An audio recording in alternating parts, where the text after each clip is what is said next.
Um, First of all, good evening to everybody. Forgive me for reading. First of all, I would like to thank everybody for attending here today and making this event already a success. Although it's raining heavily out there, within 3 hours we're able to get full capacity without any advertisement of this series. This also emphasizes and confirms the need for focused research in the area of blockchain. The technology the past 4 to 5 years has been proven to be a disruptive force in social interaction, in business, economics, law, privacy, and protection of human rights. Most of the work done in the blockchain in the past pretty much decade is mostly conducted in a decentralized way by individuals around the world. And surprisingly, universities at a global scale are still trying to catch up with this innovation in contrast to what traditionally has happened in other sectors of technology. Well, what we're trying to do with this blockchain series at Fields Institute of Mathematics is to bridge this gap. The aim of these seminars is not to present news about the blockchain, but they exclusively focus to research challenges that need to be addressed as the technology matures, morphs, and widens its usability and applicability. It will not do that only through presentations, but through networking after each and every seminar. Our goal is to bring academics and industrial partners together to support interdisciplinary research across the GTA in all academic institutions. We hope and promise that it will be an exciting and rewarding series. After all, blockchain is the epitome of the beauty of mathematics and a proof how it continues to advance our society and our democracy. We recently applied for funding, so we'll be able to afford another 3 or 4 seminars during the duration of the academic year. The next seminar will be most likely on December 14th, and we're going to have Andreas Park from the University of Toronto and Henry Kim from York University to serve as speakers. Sometime in February, we're going to have Silvio Micali from MIT, the Turing Award winner, also being one of our speakers. We're pleased that it is Vitalik Buterin today to kick off the series, and we're very gracious for that. But before I introduce a speaker, I have to take a quick moment to thank everybody at Fields Institute of Mathematics for providing the space, the support, and the catering for today's event. So thank you very much, everybody at Fields, for making this a reality. A few words about Vitalik. I'm not going to go into extent. We had the opportunity him talking at the University of Toronto last April. He was born in Kolmna, a short distance outside Moscow, to Dmitry and Natalia. He moved to Canada at the age of 5. Vitalik is the creator, founder, and patriarch of Ethereum. Deeply involved with the Bitcoin community and a founder of Bitcoin magazine. After receiving a Thiel fellowship, he dropped out of Waterloo University at the age of 20 to fully dedicate his effort into the development of Ethereum. 3 years after, with the contribution of many people and a large ecosystem around the globe, Ethereum is the second largest crypto economy. I hate to use the word cryptocurrency, crypto economy, with a market capitalization that approaches the $30 billion mark. He's coined 40 under 40 by Fortune magazine. Ethereum provides a nearly Turing-complete platform for which other applications can use to build upon it. And today, major commercial corporations, tier 1 banks, and myriad of other independent projects exist and based on Ethereum, trying to make our decentralized, democratic future a reality. Vitalik is from Toronto. He spent most of his life in Toronto. In the past few years, he advocates around the world the beauty and mechanism of Ethereum. We're very lucky to have him today, so please give him a warm welcome back home.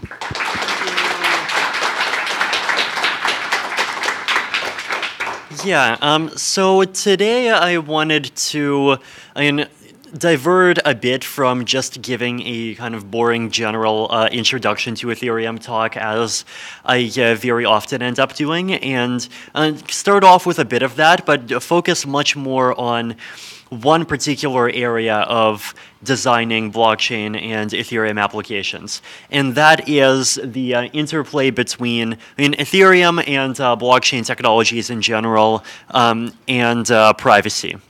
So, basically, just to start off, what is Ethereum? Right? So, the simplest way to describe it is that Ethereum is a general-purpose blockchain. So it is a blockchain.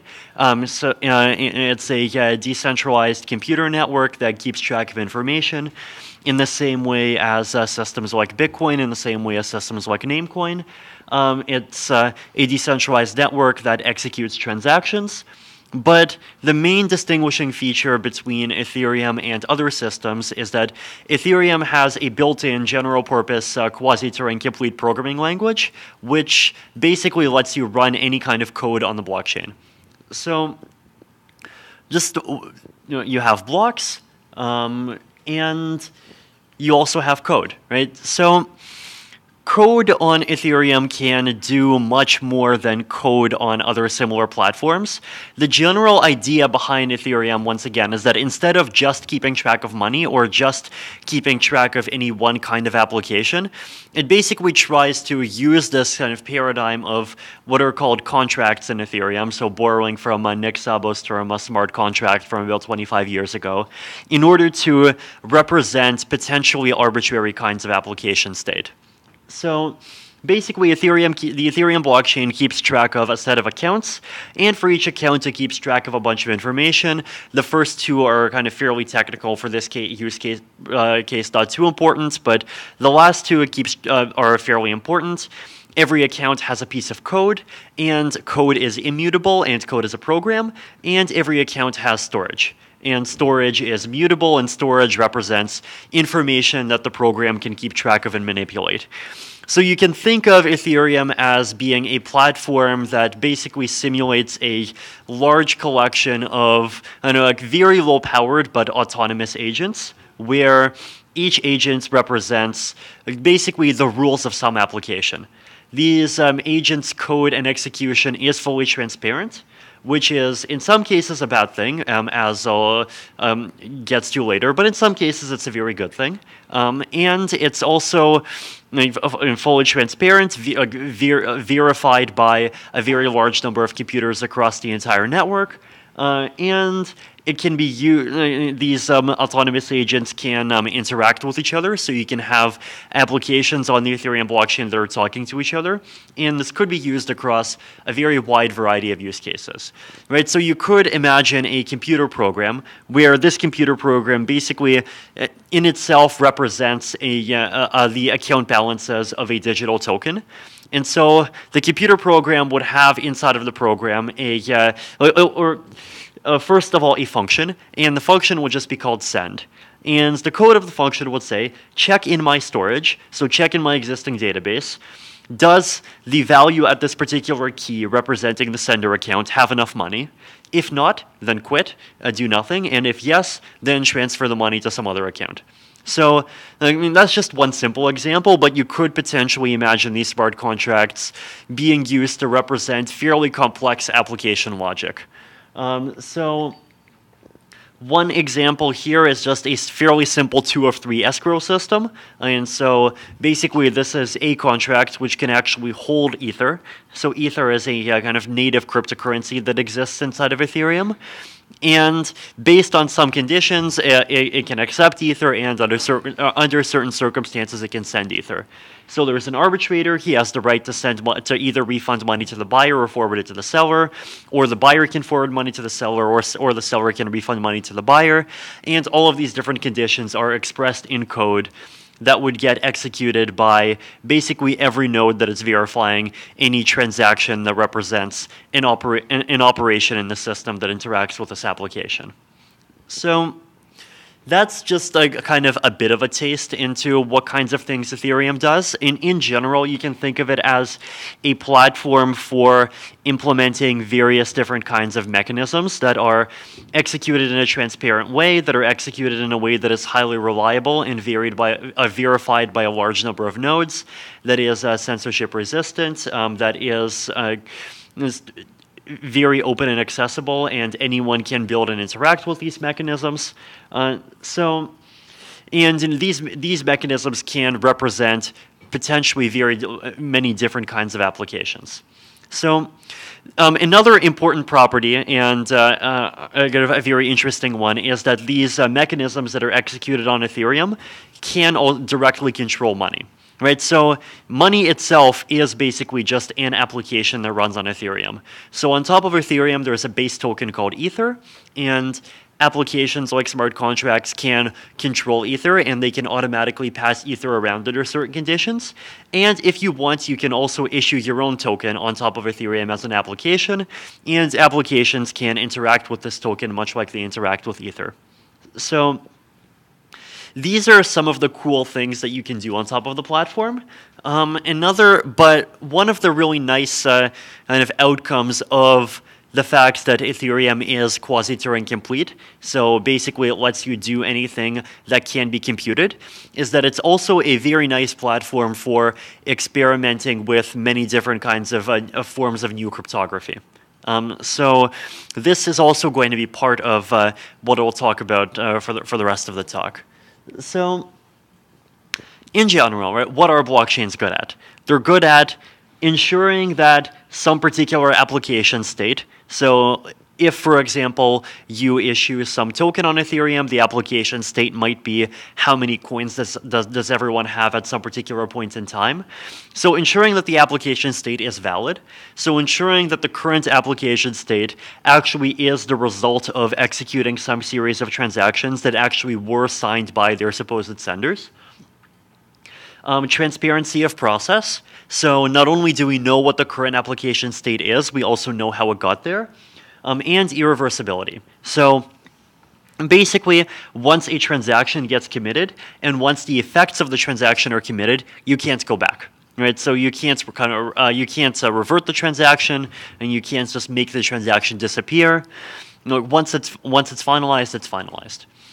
These are all things that blockchains are really nice at, and one of the ways that blockchains achieve this property is basically because you have a very huge number of nodes verifying everything. Right, so the Ethereum network is made up of something like 25,000 nodes that are scattered across the entire world. And some of these are mining nodes, but also some of these are basically non-mining full nodes. So if you are a user of the Ethereum network, then you yourself can run a node which basically verifies all of the activity that's happening on the chain.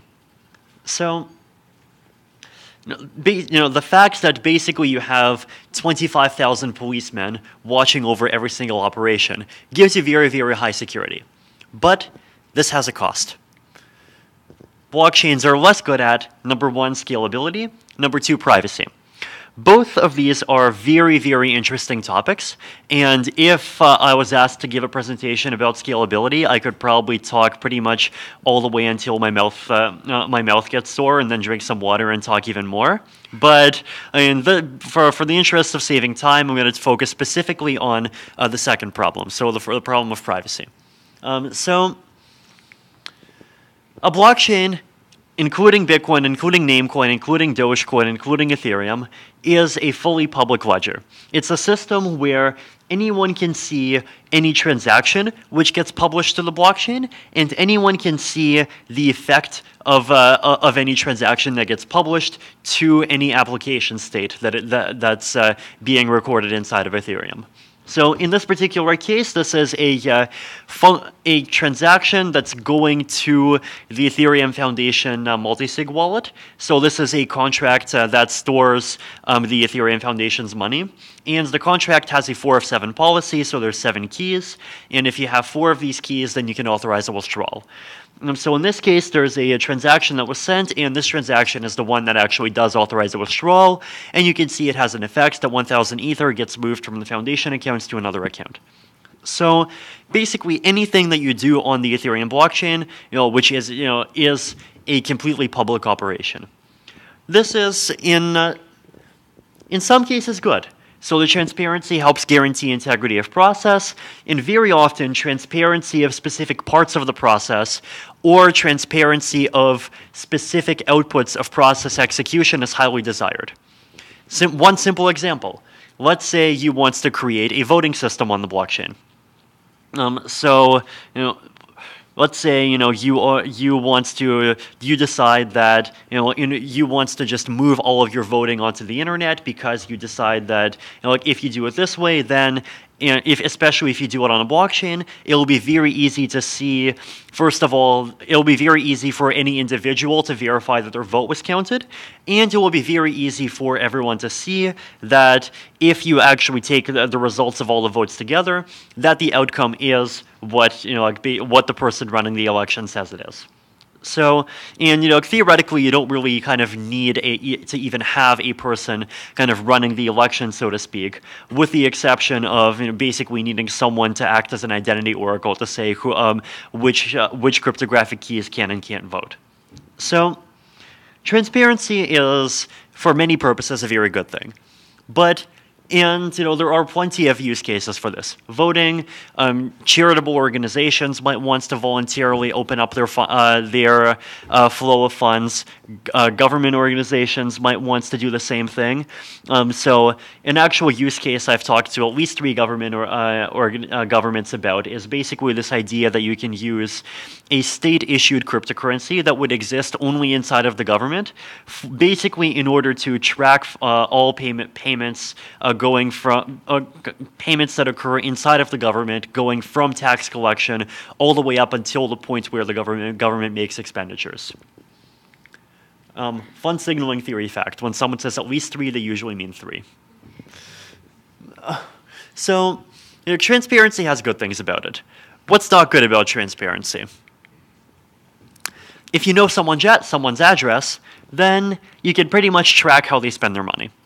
If you know someone's address, so address in this case just basically being a cryptographic string of bytes that represents kind of the digital location of their particular application in the ledger. If you know someone's address, and you already know who they send money to, then you know someone else's address. So if I know Alice's address, and I already know that Alice has some kind of relationship where she frequently sends money to Bob, and I see that Alice's address sends some coins periodically to some other specific address, then I know that specific address goes to Bob. So basically, address de-anonymization is contagious. The more addresses you've already de-anonymized, the easier it becomes to de-anonymize addresses even further. So there's been years of research on this, and theoretically you can do even more complex mathematical analyses. You can do things like graph isomorphism analyses, you can do just various kinds of statistical checks, you can do machine learning, you can do just lots of different things, and very often de-anonymizing a large portion of basically which address corresponds to whom turns out to actually be quite doable. And this is true for financial applications, and it's true for non-financial applications that end up using the blockchain as well. So, for many use cases, this is a problem. If you have an election on the blockchain, then first of all, you want the ability for everyone to be able to verify for themselves that their vote was counted, but you really do not want a system where everyone can see who everyone else voted for. I mean, hey, you voted for the blue party, you're fired. Hey, you voted for the purple party, I'm going to give you $20. Lots of exploits if voting becomes that transparent. So what we want in voting is selective transparency, right? We want transparency in order to get cryptographic guarantees about specific aspects of the process, but we definitely do not want the entire process to be a transparent one. And it turns out that with cryptography, we can actually significantly improve things. So what can we do about it, right? So there are several different kinds of privacy technologies that can be combined with blockchains. They range from kind of the low tech to the high tech, right? So in general, one of the big reasons why cryptography specifically is such a good match for blockchain technologies is that blockchains give you things like security and integrity of process and transparency of process at the expense of privacy, and cryptography is perfect for giving you the privacy back. So we'll start with the low-tech things. So mixers. So the idea behind a mixer originally it existed in kind of the cryptography space for decades, but in the cryptocurrency space, they first showed up in Bitcoin basically as a simple and centralized solution to Bitcoin's privacy challenges. So these days mixers tend to be fairly advanced. They tend to have really nice UIs. So basically what do they do?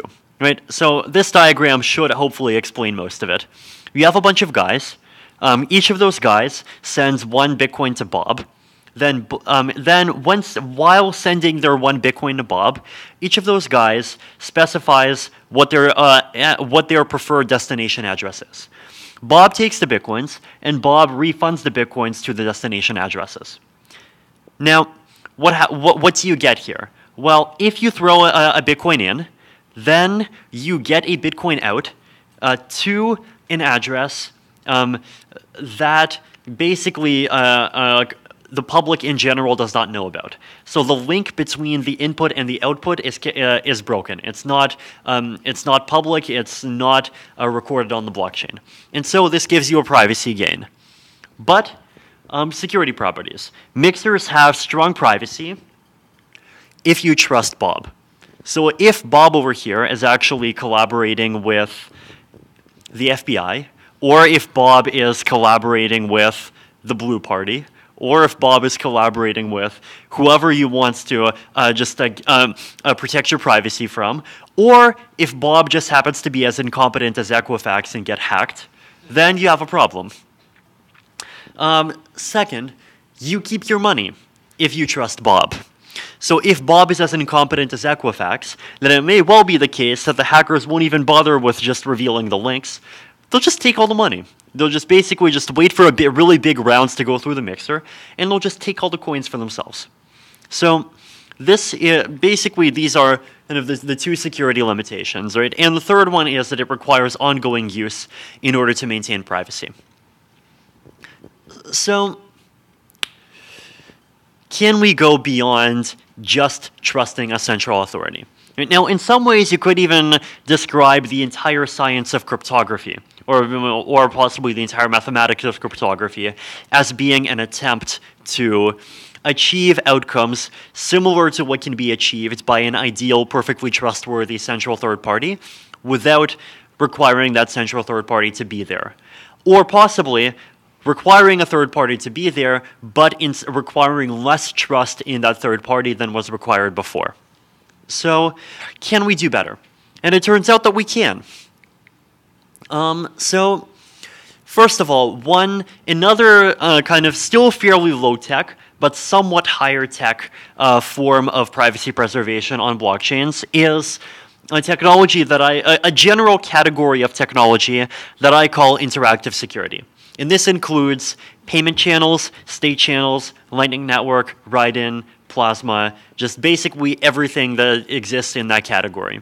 And all of these interactive technologies tends to rely on a fairly simple principle. The idea is, do not use the blockchain for every single transaction. Instead, you try to conduct as many transactions as possible in various second-layer systems that exist off-chain. But these systems have the property that if one of the participants tries to cheat, then the other participant has the ability to publish all of the evidence on-chain and actually be able to get their money back. So most of the time, the blockchain does not get used. But if someone tries to cheat, then the blockchain kind of acts as a court of last resort and basically forces a fair outcome.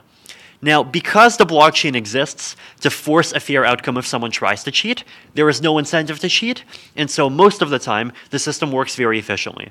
But if there is an attack that tries to happen, then the system's efficiency degrades, but you still get the exact same level of security. So this was originally conceived as a scalability technology, and there's plenty of papers, plenty of research on these kinds of technologies, but it also has a really nice secondary benefit, which is it can be used to increase privacy. So why does it increase privacy? Well, basically because most of the information does not get published to the blockchain by default. If we use some kind of second layer system, some kind of channel, some kind of plasma network to send transactions between each other, and we send 50,000 transactions, then we take our money out and withdraw, then the transaction where you take your coin from outside the system and deposit it into the system is still on-chain and it's still public. The transaction where you take the coin out and you withdraw it is still public, but everything that happens in between is completely private. The only case in which it becomes public is if there's a dispute. But if there's a dispute, then the other guy has the ability to publish all the information anyway. So it actually does achieve basically close to the best possible privacy guarantee that you can still achieve under the circumstances. Now, so this is just one kind of really nice improvements to have, right? So now from here, we can go into somewhat higher tech systems, right? So the really nice thing about mixers is that you don't really need to have much technology to implement them. You just need to have Bob. Bob needs to have a website, and the website needs to have a REST API. Now, if you want to build a state channel, then you do need to do a bit more coding, but from a kind of cryptographic standpoint, just the kind of math that you need is totally not that complex. The complexity is mostly in kind of optimizing the exact way in which these systems are constructed, composed with each other, optimized in order to achieve the best possible outcomes, right? So basically try to really maximize the ratio between the capacity of the base chain and the capacity of the base chain plus all of these second layer systems. Now, there are also a set of more powerful technologies, and these more powerful technologies, however, rely on substantially more complicated cryptographic magic. And there's a few different kinds of cryptographic magic that could be used to create privacy-preserving applications on a blockchain. The first one that I'll talk about briefly is ring signatures. So here's the original motivating use case for a ring signature. Suppose that you are a diplomat, and you want to leak the contents of a trade agreement because, basically you believe that this is something that the public deserves to see because, because he wants to just make the decision around the agreement more democratic or whatever reason you have. But you as a diplomat also do not want to be punished. So you do not want to be penalized by your government. You also do not want to lose the opportunity to see more trade agreements in the future. So you want to leak the trade agreement, and you want your leak to be credible, but you do not want yourself personally to be implicated. And so how can you do this? Well, let's imagine that each and every one of these diplomats, because we're living in the future, has a public key. So has a cryptographic private key, a cryptographic public key. Then the diplomats can create a special kind of cryptographic signature called a ring signature that proves that the diplomat is one of some set of people. So in this case, that the diplomat is one of the set of people that was actually supposed to theoretically have access to the trade agreement, but reveals zero further information about which of these people is the diplomat. Sounds magical. Can you do it? It turns out that you can. So the math behind the way a ring signature works is definitely more complicated than Bob the Mixer or a state channel, but the simple kind of 3-sentence description is that a ring signature relies on these kind of one-way hash functions that can be inverted if you have one particular private key. And so the idea is that what a ring signature is it's basically a series of numbers where the second is the hash of the first, the third is the hash of the second, the fourth is the hash of the third, all the way up until the point where the first is also the hash of the last. So you actually have a loop of numbers that kind of hash into each other. With normal hash functions, it's impossible, and the reason is that in order for something like this to be possible, basically you have to be able to invert one of the hashes to be able to make a loop. And now, it turns out that with a ring signature, well, it uses a special kind of hash function where if you have at least one private key, then you can invert the ring in one place, and that's already is enough information. It is all that it takes to create a loop. So if you have a private key, then you can invert one of the hashes, and this lets you create a loop. If you don't have any of the private keys, then you cannot create a loop. If you can create a loop, every loop looks just mathematically just like every other loop, so they're mathematically indistinguishable from each other, and this basically preserves the privacy property. So, yay! So every point in this loop can be one of the diplomats can make a ring, and no one knows which one, basically which one of the public keys actually is the one that created the signature. This gives us exactly what we want. There is a further kind of ring signature, which it turns out is actually even more useful for our blockchain use case. It's called a linkable ring signature. So, what is a linkable ring signature? Basically, the idea here is that it works just like a ring signature, except it leaks a special kind of information that you can call a cryptographic trace. And sometimes, usually it's called the key image. And the cryptographic trace basically gives a bit of information about which member in the ring signed it. Now, how much information exactly? Well, here is the precise mathematical property that you get. The cryptographic trace by itself is completely useless for determining which of the keys it is that signed it. There is absolutely no way to take the cryptographic trace and recover the public key or recover the private key. And there's also no way to take the public key and the trace and recover the private key. Now, the property that you do have, however, is that if you try to create two linkable ring signatures with the same key, then those two linkable ring signatures will have the same trace, and so the fact that the same key was used to sign twice can be detected. What's a use case for this? One of the simplest ones to explain is actually voting, right? So if you want to have a voting system that has a bit more privacy preservation, then you can create a voting system which first of all, basically, where every single vote is a linkable ring signature.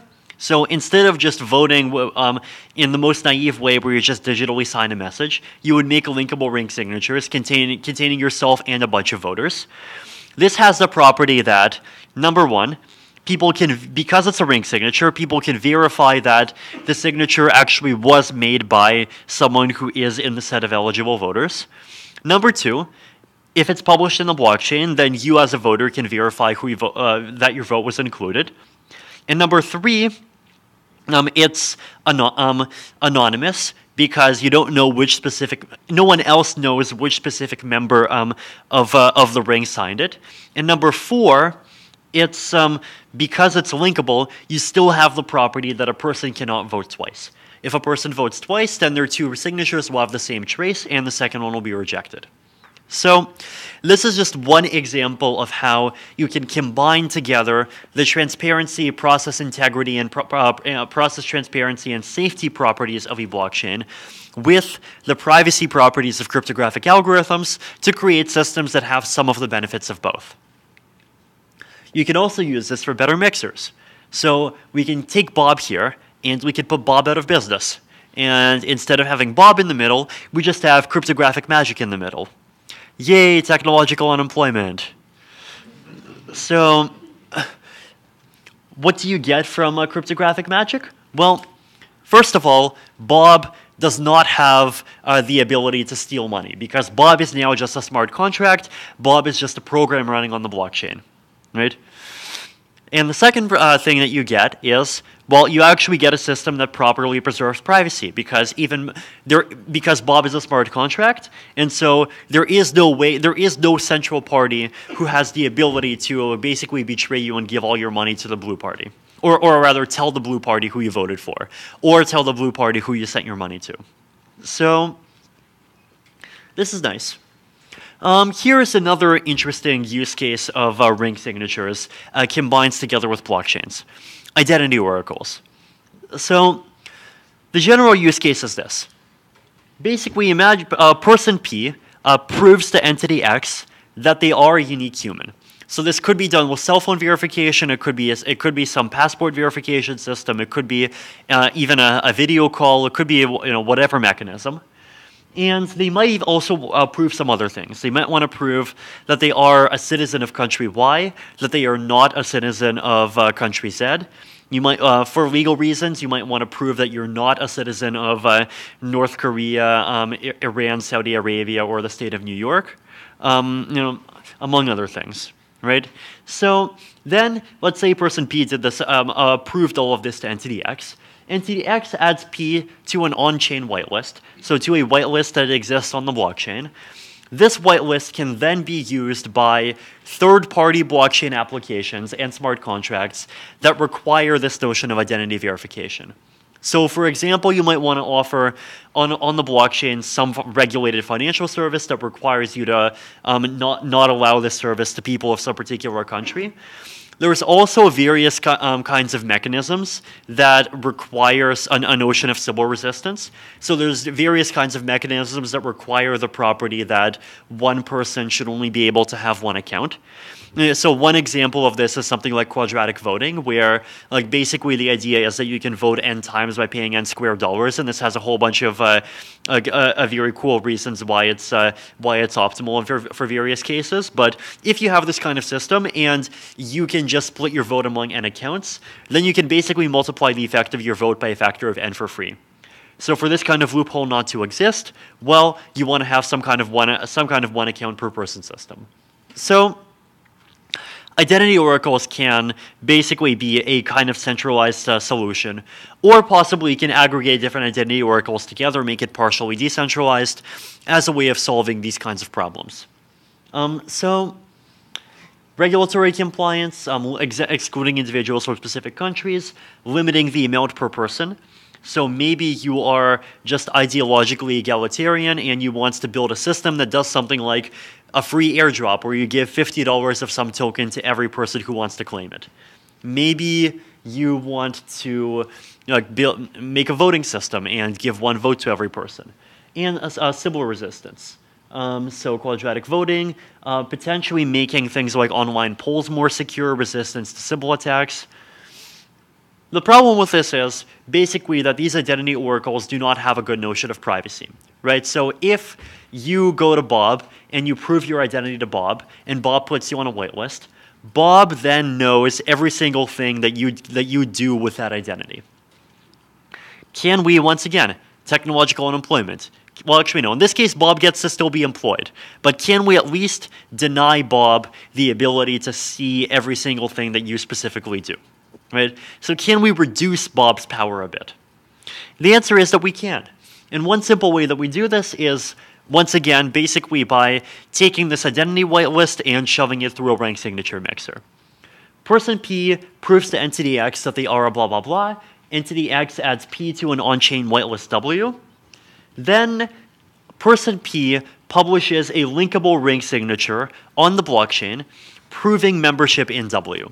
So person P publishes a linkable ring signature that proves that they are one of these members of W.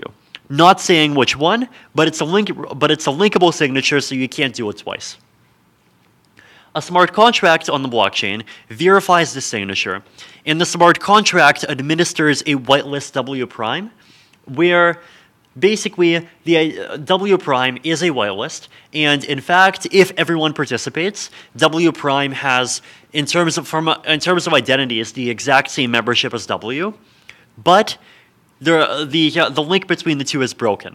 So even though you know that there is a bijection, there is a one-to-one correspondence between members of W and members of W prime, no one knows exactly what the correspondence is. No one can tell that this particular account in W prime corresponds to this particular account in W. And so even entity X that operates W has no idea what any specific person is doing. So this way you get all of these benefits of identity plus all of a lot of these benefits of privacy put together. Yay! Marginal improvement. For the first time in history, we can have fully privacy-preserving Sybil resistance, fully privacy-preserving proof of being a blah, blah, blah. And this is all done thanks to, number one, cryptographic technologies like ring signatures, and number two, the rule of the blockchain here is basically just storing these cryptographic traces and storing the whitelist and basically ensuring that you actually do have this one-to-one correspondence property. And there actually is code for this that's already been written. So Ethereum had a hard fork about 3 days ago called Byzantium, and actually I think it's about 6 days ago now, where we added support for the cryptographic operations that are needed in order to actually implement a ring signature. ZK snarks. So this is the second major piece of kind of cryptographic mathemagic that can be helpful to a blockchain application designer that cares about privacy.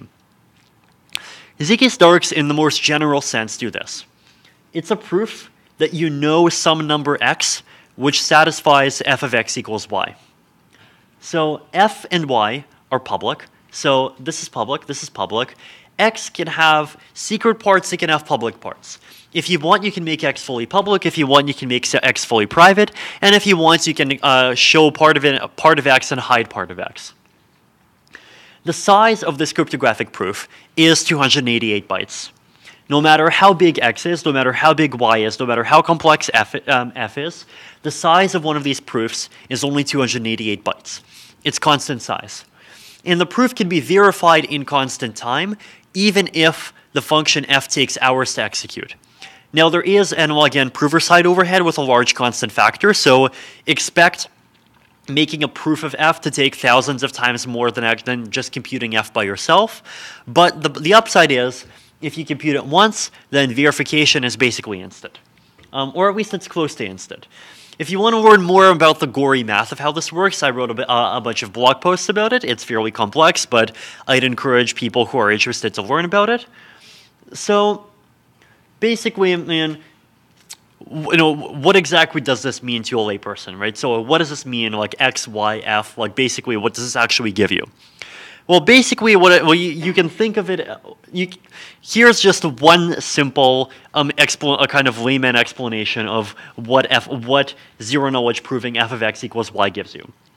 Suppose that we have a blockchain where everybody's account balance is encrypted. So account balances are fully private, and transaction values are also fully private.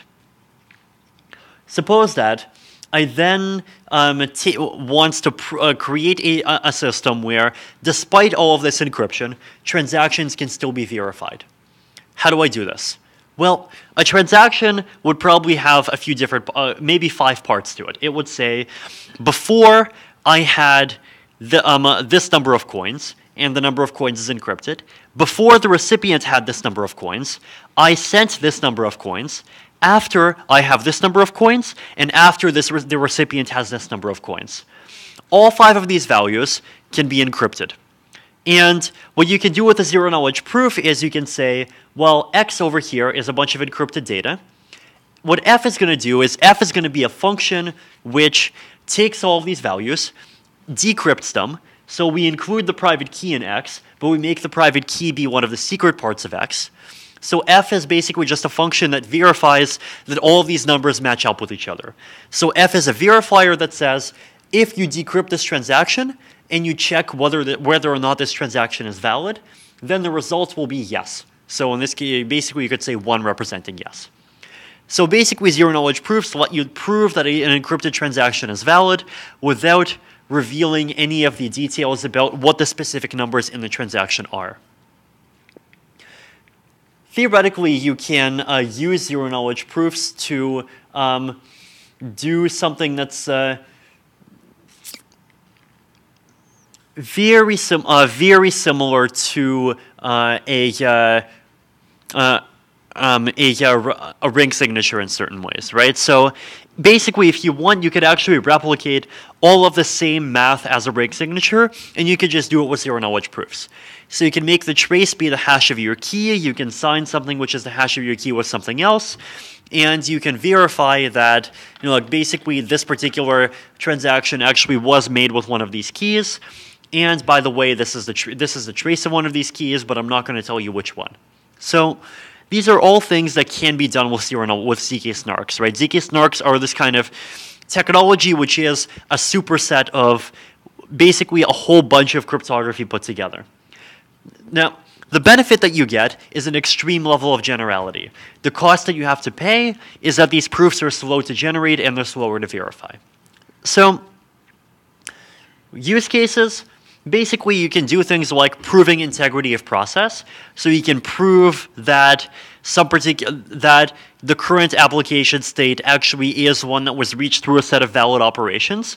But you can hide any particular thing that you want about the specific operations that got you there. You can have a transparent state with encrypted transactions. You can have an encrypted state with encrypted transactions. You can have an encrypted state with partially encrypted transactions. You can have a partially encrypted state with partially encrypted transactions. Whatever you want to hide, you can hide. Whatever you want to make transparent, you can make transparent. And ZK snarks allow you to cryptographically verify that even the hidden parts are being computed correctly. So this is kind of the really nice thing that you get here, right? Now, ZK snarks definitely don't hide absolutely everything. So, for example, ZK snarks do not hide the fact that a transaction was sent. They do not hide when the transaction was sent, and they don't hide the IP address the transaction was sent from. But if you really want to, you can use systems like Tor to give you privacy for that too. So this makes them, in some ways, really the ultimate kind of partner technology to blockchains. They have a bunch of limitations. They do take long to verify. But it's a nice technology all around. So what can you do with privacy technologies, right? So we talked a bit about different kinds of privacy technologies that you can use together with blockchains. What can you actually do with them? Well, right now, you can start thinking about low-tech ways to improve privacy. Think about things like using different accounts for different applications. Start thinking about state channels. Start thinking about things like plasma, interactive security, ring signatures. So if you are a good cryptographer, then you can definitely try your hand at implementing a ring signature mixer on the blockchain. And later on, basically ZK snarks, zero knowledge proofs, and other fancy spoofy stuff. And the tools for all of this are basically all coming around the corner.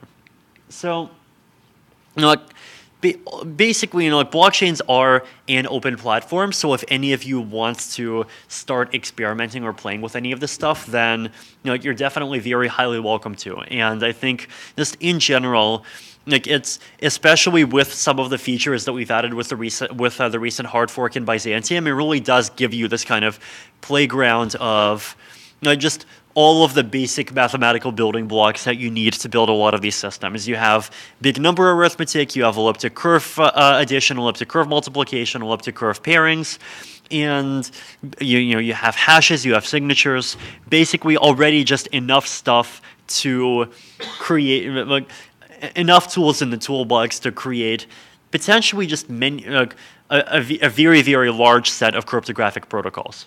Right?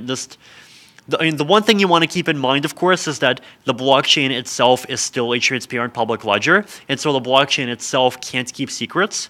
So the blockchain can keep hashes of data, and it can keep encrypted data, but the blockchain itself cannot keep secrets and compute on secrets. But if you keep that limitation in mind, then there's still a very large set of interesting things that you can do.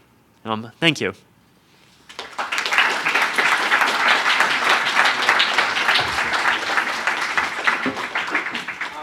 We have time for questions, and usually when you have Vitalik answering, it's as interesting as the talk. So I will allow the speaker to proceed. There. If you were to use differential privacy and have like a heartbeat, you could use the blockchain to keep secrets. You'd have like a heartbeat happening all the time, and sometimes it's meaningful, sometimes it's not. So what would the heartbeat be doing? Like, every block, let's say you throw in a hash, and sometimes it's meaningful, sometimes it's not. So it's kind of like. So what do you mean by throwing away a hash? What's that? What do you mean by throwing away a hash every Well, block? let's say you have a contract that does the transaction every block. Okay. Sometimes it's meaningful, sometimes it's not. Mm-hmm. It's meaningful, you're hiding some information, sometimes it's not. So is basically the idea that you're saying that you would have a contract and you would just flood it with a bunch of transactions, and this way you would get even more privacy about what the actual operations are? No, it's more like if you were to, let's say you want to hide the fact that you've done a transaction. Oh, I see. Saturday, but if you have every single block, you have, you're doing something. Right. They're not meaningful, but only one of them is. Oh, yes. And then if all the transactions are encrypted so you can't tell what's meaningful and what isn't? Yeah, no, that's definitely one good way to make a privacy improvement. I mean, the one drawback is that this does flood the blockchain with transactions, which is expensive. But the thing that you can do, though, is that if there's a bunch of people that all wants to use this kind of technique, then they could probably all kind of try to share a mixing pool. But yeah, this is definitely the sort of thing that would be good to research more. Yeah. So can you give us a sense of the economic trade-offs? It sounds like ZK snarks, for instance, are fairly expensive to do. Yes. So if I compare a fully transparent transaction to one where I try to hide what I do. Yeah, so if you take the kind of very simple use case of moving money from A to B, so the unit that the Ethereum blockchain uses to measure computational resources is called gas, which you can think of as being an abstraction for things like bytes and computational steps and a few other things put together. A regular transparent transaction takes 21,000 gas. A ring signature transaction goes up to about 400,000, and a ZK Stark verification goes up to about 1.7 million. Now, this is all now, and it may well be the case that these things are all going to go down in the future as the implementations of the cryptography get optimized, but that would come later. Yeah.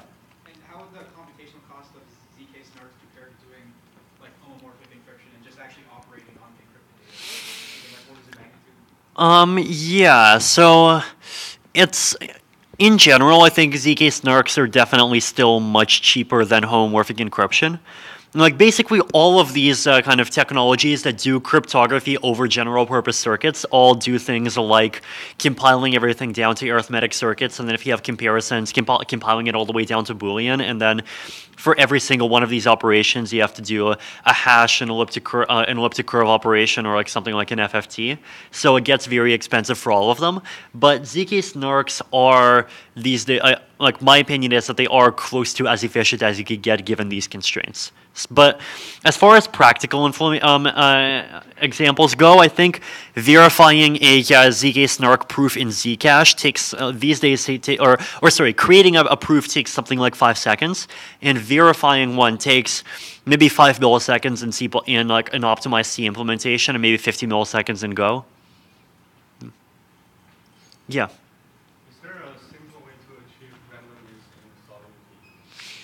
Yeah, so randomness on the blockchain is a very hard problem. And so one important thing to keep in mind is that achieving synchronous randomness is basically provably impossible. And the reason is that with synchronous randomness, what you can always do is you can always basically simulate a transaction locally. And if the what a miner can do is a miner can simulate locally, and if the randomness is favorable, then they can send a transaction that like makes a bet or does whatever thing based on the randomness. And if the randomness is unfavorable, then do nothing and wait until the next block. So synchronous randomness is always exploitable. What you can do is do asynchronous randomness, right? So basically, step 1, ask a mechanism for a random number. Step 2, wait a bit of time. And then step 3, it does a callback that gives you back to the random number. And in the meantime, there's some mechanism that generates it. I know there are a couple of teams that are working on different kinds of random mechanisms. So there's something called RANDAO. There's another mechanism based on sequential proof of work functions, so basically time lock functions, and there's a few other things. I mean, it is definitely a very interesting area of research. Yeah. Okay.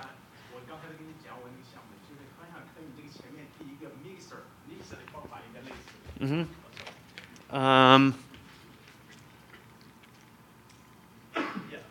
Mm-hmm. Yeah. Mhm. 但是我想就是说，你是每一个，比如说你讲的报道征集，但是征集出来数据，但是privacy，我想这个像这个 miner，他应该还有所有的数据吗？ No, so the miner does not have all the information. The question, sorry. Okay. So the question basically, and as like the last part is like in this kind of system, does the miner still have all the information? And the answer is no. Nobody has the information. There are zero trusted parties in any of this. Yeah. Yes. So I'm still learning about blockchain, so I apologize ahead of time if I misunderstand something. But if the majority of like these transactions will be like off Mhm. blockchain channels, like I guess Plasma or Lightning, doesn't that mean that there's less hash power being devoted to the central blockchain for the security system of the state? So wouldn't that actually be good? Yeah, so first of all, this depends on your economic model. So whether the security of a blockchain is paid entirely by transaction fees or by inflation. I mean, so I think like, in the long term, we're definitely moving towards something closer to security being paid purely by transaction fees. And it definitely is the case that off-chain systems reduce transaction fee, like the transaction fees from the applications that are there. But the thing that you have to keep in mind is basically you have to really look at the shape of the supply-demand curve, because basically what state channels and interactive systems do is they reduce the average transaction fee by maybe a factor of 100. Whenever you reduce the price, the supply-demand equilibrium always shifts to the right. The question is, does it shift to the right by a factor of less than 100, 100, or more than a factor of 100? Theoretically, it's very possible that the supply-demand equilibrium will shift right by basically so much that the increase in volume will more than make up for the loss of revenue per each individual user. So, but this is still totally, completely indeterminate. It may be true sometimes, maybe not true at other times. Yeah. So what's the rationale behind setting the minimum Ether balance for 1,000 after Basically, the idea is that the specific form of proof of stake that we're using depends on every validator in the system sending a vote that gets processed by the blockchain every 20 minutes.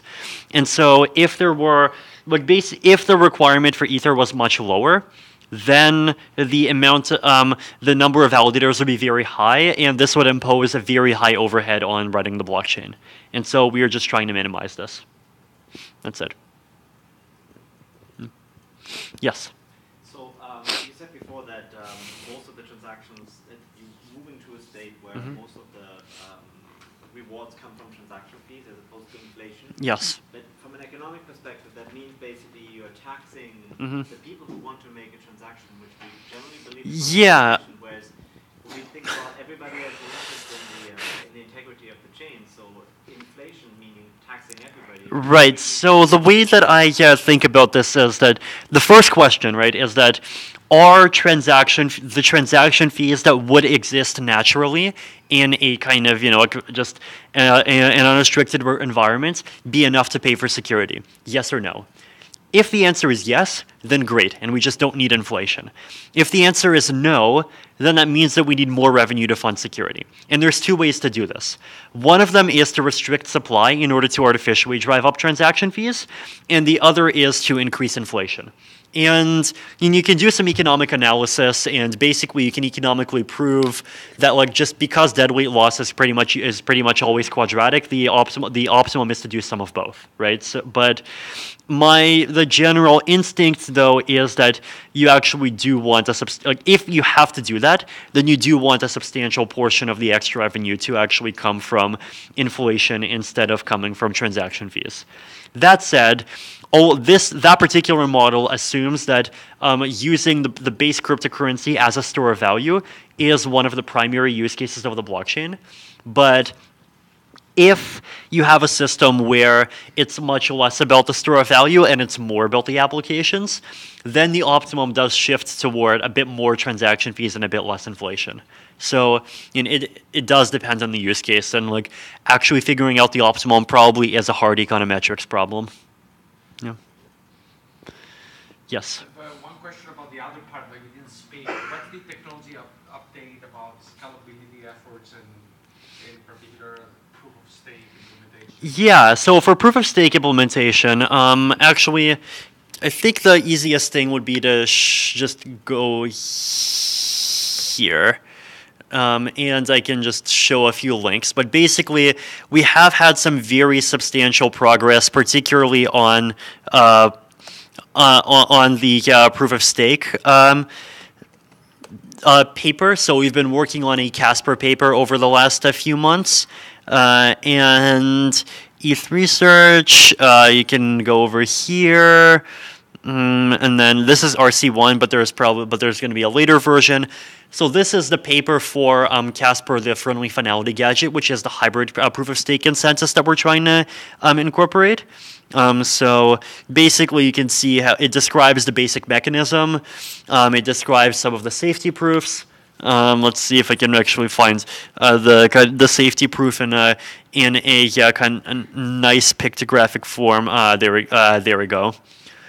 So I definitely would encourage people to go to this website and just actually read through the paper, and feel free to provide comments. We are, very actively seeking comments, and basically if anyone here is into distributed systems theory, fault tolerance, Byzantine fault tolerance, then there's a high chance that you will enjoy this. And as far as scalability goes, we have active prototypes. So if you go to github.com/Ethereum/sharding, then you will find a bunch of stuff being worked on here. So yeah, there's definitely very substantial progress that's being made, especially on the proof of stake side. So we've managed to make the proof of stake protocol extremely simple at this point, where it's basically just one type of message, one condition for detecting bad behavior, and one other requirement, and one just very simple safety and liveness proofs. So I would consider that almost complete from an academic standpoint, but it still has to be implemented and checked over. And sharding is a bit further away, but still moving fast. Yeah. Are you surprised by the valuation of Ethereum? I have no idea. No. Yes. You just mentioned that in proof of work, it is possible to achieve randomness by a miner to recompute the hash. So how do you achieve randomness in proof of stake? So first of all, the randomness that you can get from block hashes in proof of work is still fairly weak, because basically the strength of that that revenue is only as strong, or the strength of that randomness is only as strong as the revenue that you get from mining, right? If a miner wants to, they can basically make a block, and if the block gives a favorable number, they can publish it, and if it doesn't give a favorable number, then they cannot publish it, and they just sacrifice the revenue. So in general, I actually think that proof of stake based randomness systems, so things like Randao, are potentially much more secure. And I'd actually encourage you to go look through Randao. Let's see if I can. This is just one simple idea of what on-chain randomness can look like. GitHub Randao. There we go. It's got readmes. Basically, it's kind of like an n-event commit reveal scheme. Yeah. You have that. Chinese readmes. Yeah, just strongly encourage you to look that up. Yes. So what are your thoughts on the relation of rewards for mining and the cost of manipulation relative to the size of the items traded on the blockchain? So example, I have a $10 million house, I want to put the price on the blockchain. Yeah, so this is one of the reasons why we're interested in Casper, because basically it makes the economic finality curve go up much, much more quickly. So basically, the idea would be that under normal circumstances, you would get what you could consider full security after only about 30 minutes, which is much better than proof of work, where the economic level of security only goes up linearly with time. So That's one thing that we're doing. But then even that obviously has its limits, right? So if, for example, you have a blockchain where the total value of assets being traded on is maybe $100 billion, but the total value of Ether is $10 million, then that's also kind of a very lopsided and insecure systems because the incentives to attack it will be much higher than the cost of an attack. So, like basically, it is important for security to Ether to maintain, basically for the value of Ether versus the value of everything else on the blockchain to not get too unbalanced. Yeah. Having gone through this process now for years, Mm-hmm. building Ethereum, Mm-hmm. if you were to start from scratch today, Mm-hmm. what decisions might you make differently from perhaps like a system architecture perspective? Like are there features you maybe wanted to have built in more deeply? I would say the main thing that I would focus on more is parallelizability. Like I feel like the current version of Ethereum is very bad from a parallelizability standpoint, and there actually are some fairly simple protocol and architectural changes that could be done to greatly improve parallelizability that probably we are going to end up implementing over time, but that would have been basically easier to implement had we knew about them from day one. Yeah. What is your plan regarding the privacy for enterprise Yeah, so first of all, I would highly encourage enterprise users to look through basically the exact same privacy technologies as the public chain stuff, right? So if you look at, basically look at these kind of two-party channels as a first step, then look at Plasma. So Plasma is one of these interactive security technologies, and it actually is a way of making a private chain which is still backed by a public chain for security.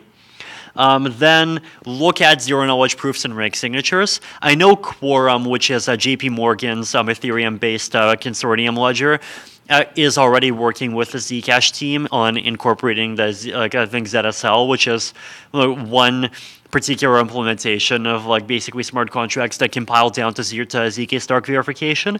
And there's also other similar technologies that do the same thing that we're working on. Mm-hmm. Yeah. Where are you today with regards to the enterprise Ethereum specs and the ongoing implementation besides what? Yeah, so most Ethereum enterprise implementation ends up happening in the community outside the foundation. So there are generally two major implementations that enterprise people tends to use if they want an Ethereum-based permission chain. One of them is Tendermint, and the other is something called Istanbul, which was created by a team out of Taiwan called ME. So I'd encourage looking at both of those. So basically, they tend to just work fairly well, give scalability up to about 1,000 transactions a second, as I understand. And then beyond that, basically, enterprises would benefit from almost very similar things to what the public chain benefits from. So both benefit from formal verification, both benefit from ZK snarks, both benefit from channels, both benefit from better security technologies. So in that sense, the tracks do tend to be fairly parallel to each other. Yeah, back there. So is there any effort going toward optimizing the hardware? So optimizing hardware for Ethereum itself doesn't make much sense. That what might make sense, though, is creating application-specific integrated circuits, or at least FPGAs for creating zero-knowledge proofs. And although actually, as I've been told, even apparently the existing ZK Stark prover implementations are still on CPUs, so you could possibly just get a huge speed up just by moving to GPUs. But for more complex computations, you might need more memory. So just the problem is that a lot of the general purpose cryptography is just for unavoidable mathematical reasons. It has high overhead, and so creating specialized hardware for it might be a good idea. There is also hash verification and signature verification. So those things are all important. And then the other important piece of hardware that is relevant to blockchains is basically secure hardware that would contain private keys. So basically it will be things like basically trusted hardware modules that would contain private keys and be tamper resistant for things like hardware wallets. So I think both of those categories are useful. Yes. In case I misunderstood, but I think you mentioned the value of the Ethereum Mhm. blockchain has to match to some extent the value that is being transacted on the blockchain. Is that correct? It doesn't have to match, but basically, if the ratio of everything that's being transacted on Ethereum divided by amount of ether at stake in the proof of stake system gets too high, then it becomes lopsided and the security of the system becomes at risk. Would that impose a problem of having to replace like fiat currencies with Ethereum? Running a major fiat currency on the Ethereum blockchain tomorrow is a very bad idea, in part for this specific reason. Yeah. Yes. This might be a hard question, but how can we prevent the next the down attack? I would say invest more in security technologies. So this includes formal verification, it includes better programming languages, and it includes better standards. So we have multiple formal verification efforts. We also have a new programming language that we're working on called Viper, which tries to take a somewhat more restrictive path than Solidity in order to improve security.